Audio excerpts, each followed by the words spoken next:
Okay, we're going to start tearing the car apart. First thing I want to do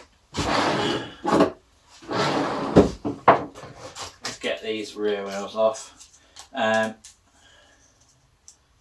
going to give you a little truth here.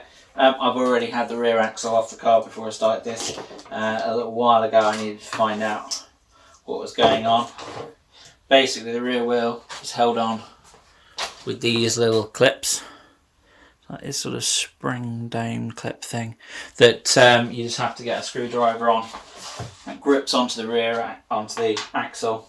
There's a washer, sits inside of the wheel trim, and then you simply pull the wheel off in one big plasticky piece. Let's have a look underneath. Whoops. So, you can see all that. Let's bring in a little closer maybe. So you can see we've got the single motor rear drive.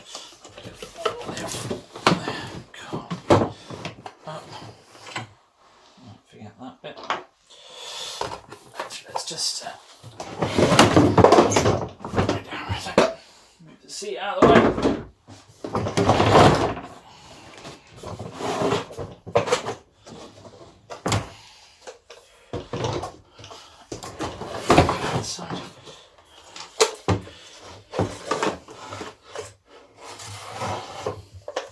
So you can see we've got the rear drive assembly. It's got this sort of star-shaped part which engages on the wheel and drives it around. The axle just goes right through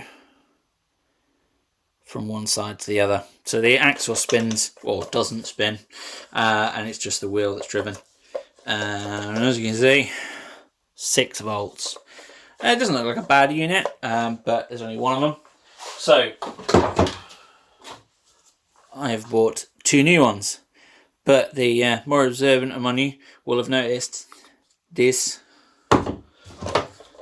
don't look like this. So yeah, I'm thinking I'm going to make a 3D printed sort of bracket or adapter which will sit over the top and on the inside of this, and then will stick out with this star profile into the wheel. It might space the wheel out slightly, but that's not necessarily a bad thing. Again, 2 motors. These are both, again, 6 volts, but we're going to run on a much higher voltage. But the load will be shared between 2 wheels rather than just one. So 2 motors, I should say. So second wheel. Bearing back in.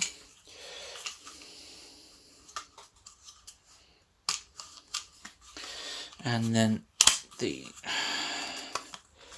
centre caps just take a bit of taking off. And then we may as well, rather than risk breaking the plastic, and I'll leave that one on because these are a bit of a pain. On one side was this big spacer here, which basically just spaced the wheel, the undriven wheel off, so we won't really need that again, but we'll keep it around just in case. And that's basically the back end of the car. Let's look at something a bit further forward. So we can sort of see the electronics a bit more from here. This is the wire that would be connected to the motor. We've got the battery plug here. There's no battery actually in it at the moment. This sort of circly bit here is the underneath of the forward and reverse, the gear shift, I guess. And this is the underneath of the throttle pedal. Not a lot going on sort of wiring wise really to all this. Basically the forward and reverse just switches around which way the current is flowing, and the throttle is just an on-off switch. And that's it really. The controller for the car is up here somewhere behind the dashboard, and that's what these sort of larger wires are doing. Start unscrewing some things.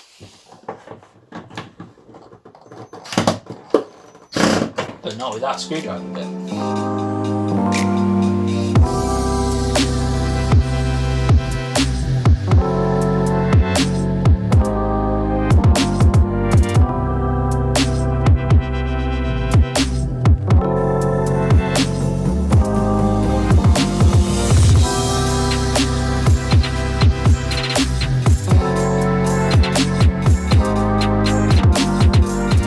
roll it over and start unscrewing things from the inside.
This is a good time. Now I've got the front bonnet, front clip, don't know what you want to call it in this circumstance.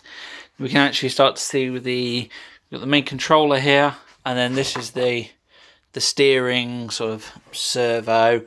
So we've just got a motor there, which interestingly is just basically 2 wires, so there's no positioning on it. It's just going to be over to one side or not, which is okay. Then we've got this gearbox here. This here is so at the moment it's disconnected, so you can just rack all around. You do that and it engages it with the shaft for actually steering. So yeah, we'll try and leave that in place if we can. But next thing, let's have this controller out.